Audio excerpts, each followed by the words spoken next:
The name's FT-817. Yaesu FT-817.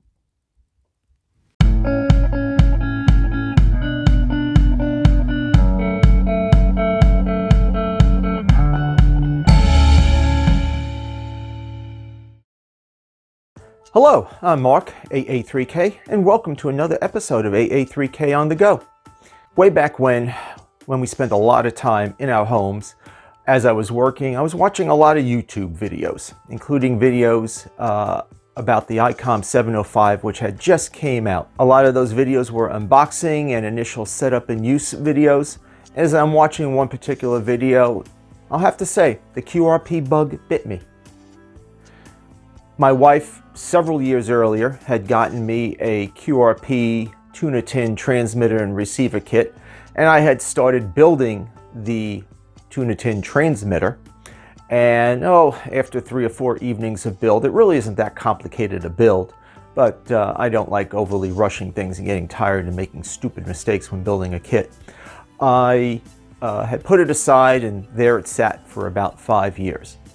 Fast forward to the end of that 705 unboxing, setup, and initial use video, and the QRP fangs were deeply embedded in me. I took a short break from work and went over to my workbench, and there was the unfinished kit and the rest of the components sitting there for the tuna tin transmitter. So that evening I warmed up the soldering iron and I finished building the transmitter. And the next 2 or 3 evenings I built the sudden receiver from QRP-Me. And I have tested them, they do work. I haven't spent a tremendous amount of time on them, but I have not made any contacts with them yet. But needless to say, the QRP bug was, as I said, was deeply embedded in me. And I started thinking, do I want to buy a 705? How much QRP work will I be doing? Not really sure, and I just started perusing the various amateur radio websites, commercial websites, looking at 705s and that they weren't available and such. And then I decided, well, what might be available in the used market? And I started looking at their used listings, and I came across a original Yaesu FT-817 with its case, with its rubber duck antennas, with its power cord, with a battery, and I may be missing a small item or two that was normally part of the 817 setup, at a extremely good price. And I called them up, and they said, yeah, they had it in stock, and if I plopped down my credit card, they'd be more than happy to ship it to me. I plopped down my credit card. And needless to say, 5 or so days later, this 817 arrived. And I think it was close to a weekend. I fired it up, threw a simple antenna on the back, and it works absolutely perfectly. It works as an original 817 does. And as of inspecting the serial number and such, this is very early production, probably within the first 6 months of the 817. But as I looked at the 817, and as I realized this is an original 817, parts are getting scarce for the original ones. The 817 had been replaced by the 817ND, then the 818 and the 818ND. Sadly, about 6 months after I purchased the 817, it was discontinued by Yaesu, and they have not come up with a similar replacement model or something even closer to the 705. It is heartening to see that a number of QRP transmitters or transceivers are available from a variety of sources out, including Chinese, the FX4CR, the Xiegu, Zigu, however you prefer to pronounce it. The original G20 is an excellent little radio, though I have not used one myself. And the other models, they have some teething pains, but Zigu does seem to get them sorted out eventually. I really haven't chased down any full function QRP rigs other than the 817. I mean, the 817 just did it all. HF, 6 meters, VHF, UHF, transceiver, all mode. You can connect a data port on the back and use it with digital modes very easily. It had all the features of most of the other radios of its initial era, But there are a couple of notable exceptions, which are really, really handy for particularly if you're doing a Parks on the Air, some Summits on the Air type activation, or just for dealing with QRP, because face it, QRP is a bit of a challenge. So I tend to dress up, or in many ways make an item I purchase mine. So as you can already see, I have some rails on it. I have a few other enhancements I've made to the 817 to make it mine, to simplify or improve its operation. I am going to go over them with you. The 817 and its descendants are widely available on the used market. Their prices have gone up because production has ended. You might be able to find some new old stock at a few stores. I can't guarantee that. But hey, sit down with me. I'll run through what I've done to dress up my 817, improve its operation, make it more convenient for use. And you can take that information and run with it if you so desire. Here we go with what I've done to customize my Yaesu FT-817. As you notice, the first thing I did was order a set of rails for the 817. As I said, the 817, this is an original model that has gone through several iterations within the various 4 models that Yaesu did produce: 817, 817ND, 818, and the 818ND. I have read that Yaesu technicians, when they get these in for repair, have to have a cheat sheet for serial number versus the actual build of the unit. So being an early unit, being that some of the critical front panel parts in particular are unobtainium these days, I decided I wanted to protect the radio from anything falling on it or it falling down and landing on its face. It doesn't necessarily help if it should manage to fall down and find a rock that's this big, but if it falls down, lands on a parking lot or some other flat surface, it gives some protection to the front of the radio as well as the back of the radio. Though the back did include these standard stand-up legs here. You do have to take off the strap plates on the side, and for this particular set of rails, which I found on eBay, actually from China, you know, they came with the screws and some plastic washers and such, but they gave you no specific details of how to put the washers on and such. I ended up putting the washers between the frame and the radio and using the screws they supplied, which are actually a hex head screw, metric of course. What I do particularly like about the rail, besides the protection, is it does include built-in legs for supporting the radio, which makes it very convenient to use in the field, back of tailgate of my pickup truck, picnic table, on a rock that I'm temporarily using as a table. The next thing I added was the Soda Beams power pole adapter, which plugs into the DC jack on the 817, and it's held in with an extra long ground screw. The reason I did that is the 817's power jack is not strain relief to this back panel. It is soldered directly to the main board within the radio. And I quickly found numerous cases of people shoving in the power cord a little bit too roughly and breaking that connector off the board, causing them to have to go through gyrations to try to get the rig to be usable again. I've also seen some cases where the tip of the power cord broke off and remained stuck inside the jack on the radio.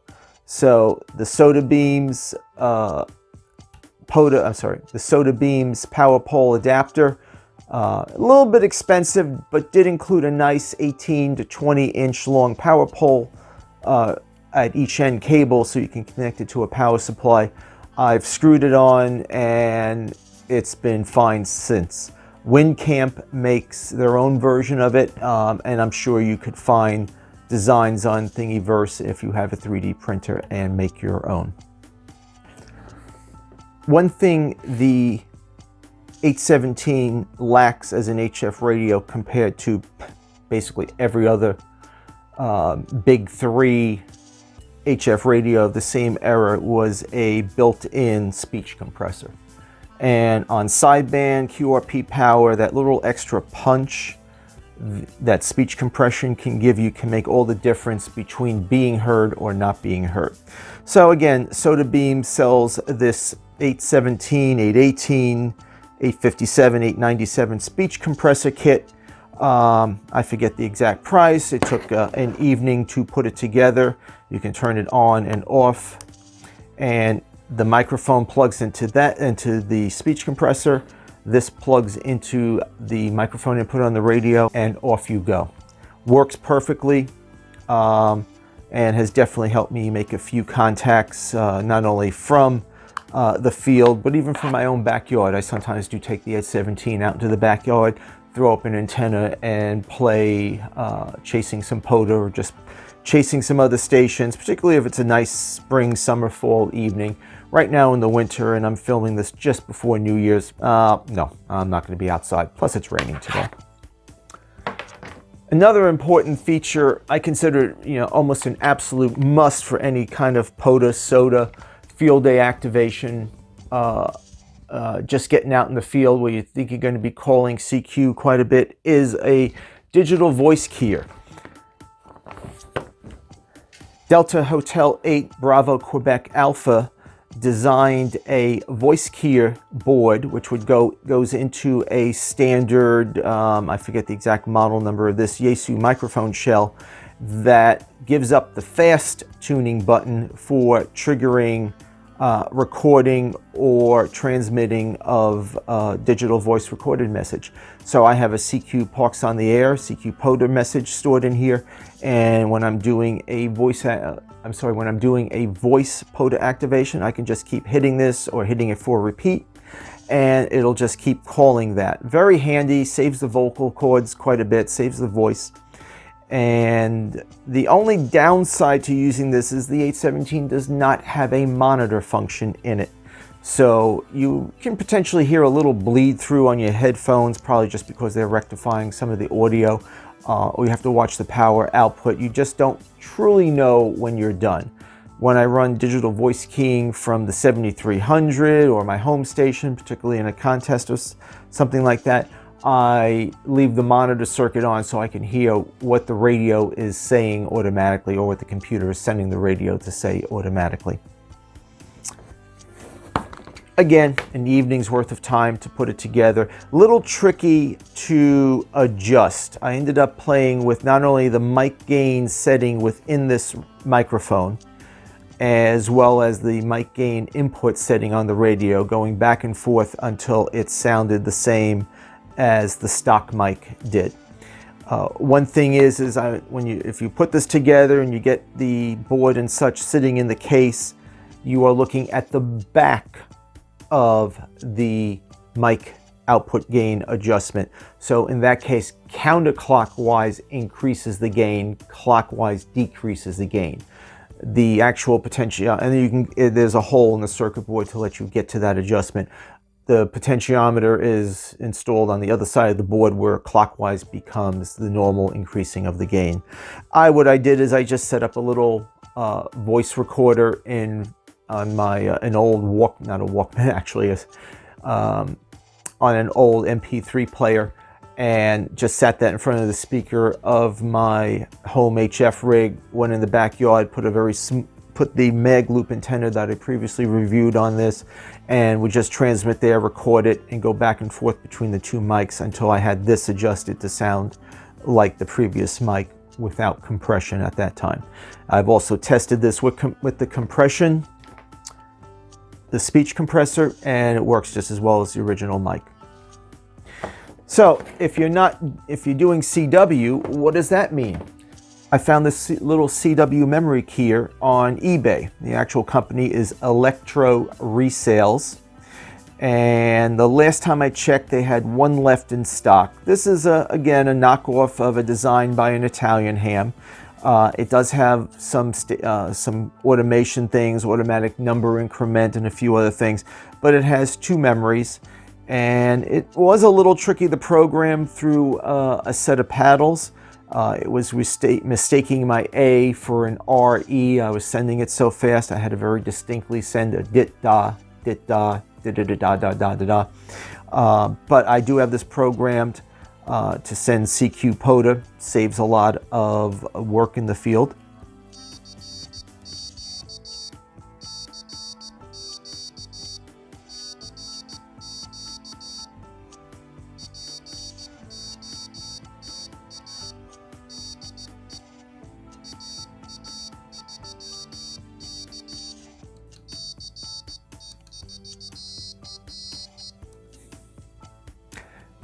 Sometimes it's a little tricky to cancel it. One thing I do have to remember is to turn off the keyer mode within the 817 and just leave it for a straight key.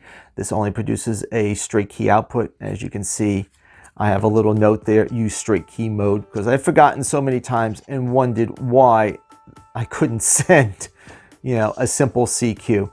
Handy little device, saves me a lot of sending CQ repetitively in the field.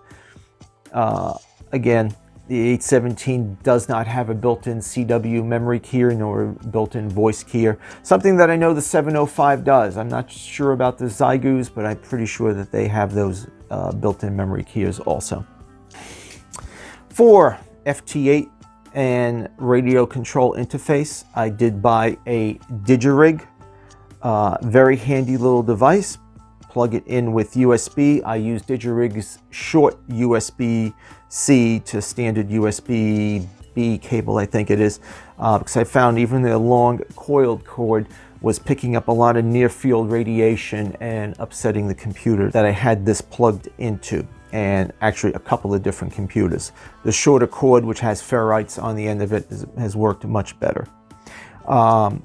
The Digirig will provide not only the audio interface to the radio, and the red dot is so I can line it up with the correct cable, and I even put a red dot on the back of the radio so I know exactly where it plugs into. Later models of Digirigs have green and black.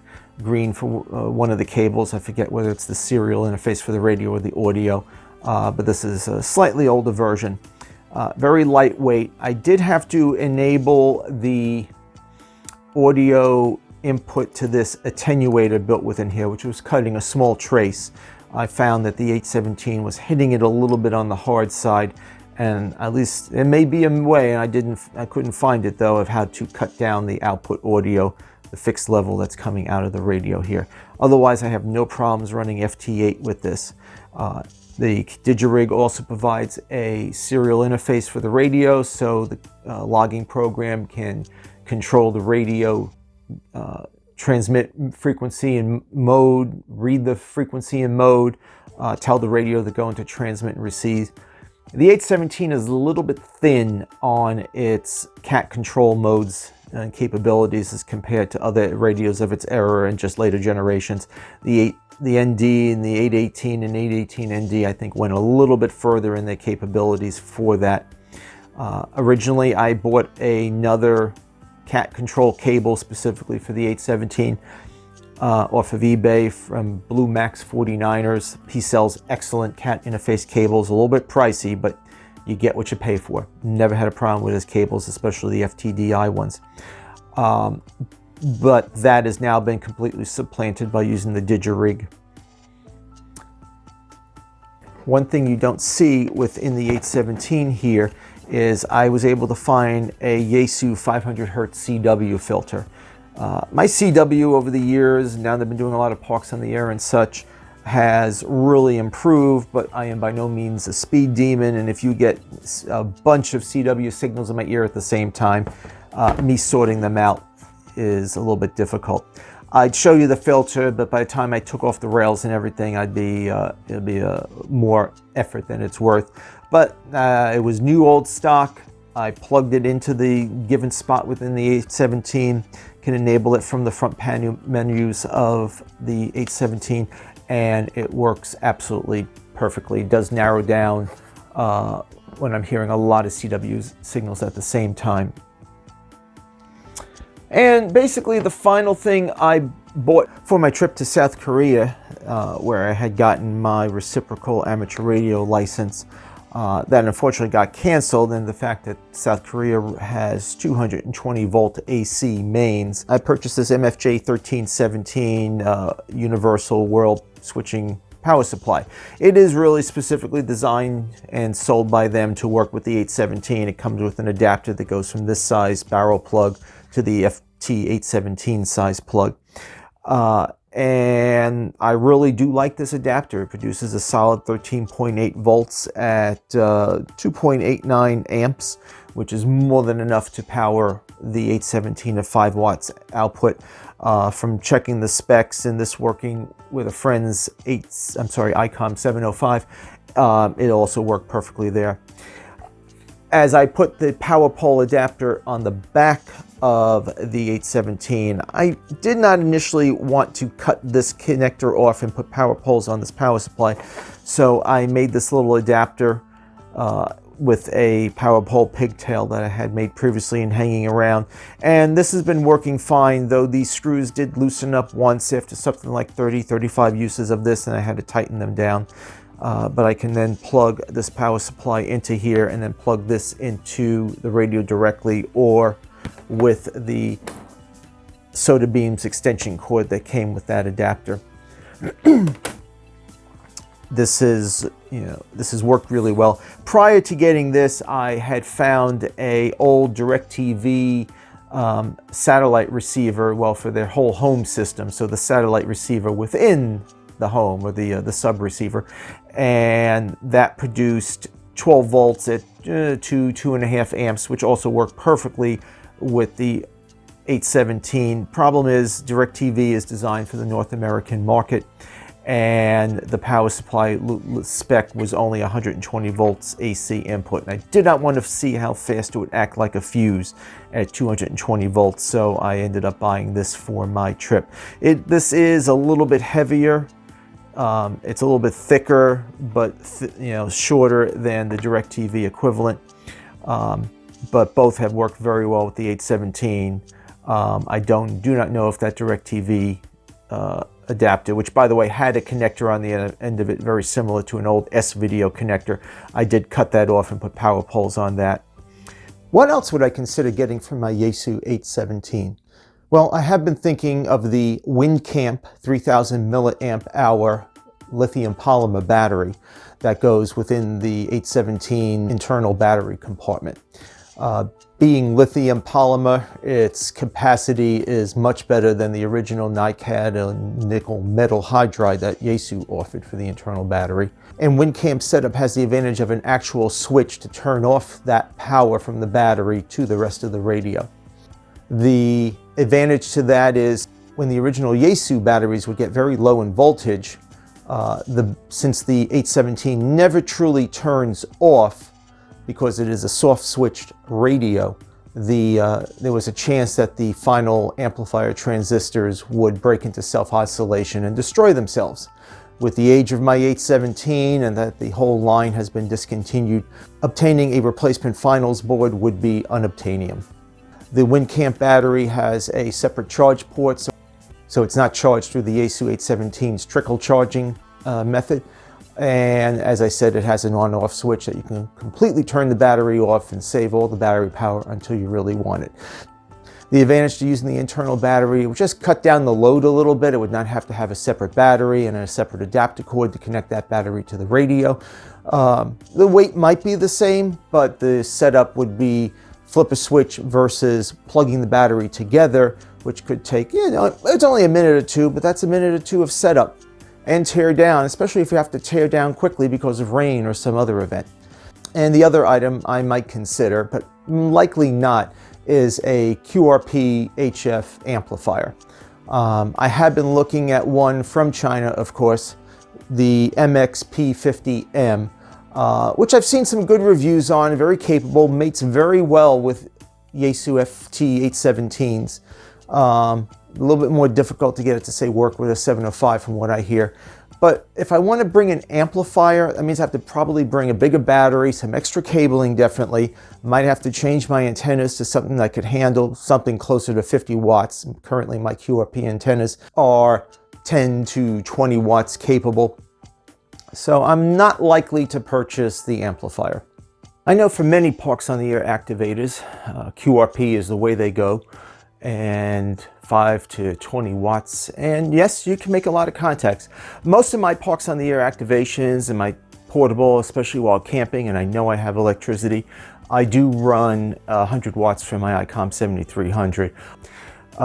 I do take the 817 and the bag with everything I need for QRP operation, including a battery. When I'm out and about and I think I might have a chance to stop at a park and get an activation in. Usually that's a relatively quick activation. As of late, those have been almost entirely CW or FT-8. Even CW has been difficult at one particular activation at Ralph Stover State Park that I had to drop down to FT-8 and to make my 10 or 11 contacts to activate the park for that time. So it's still fun.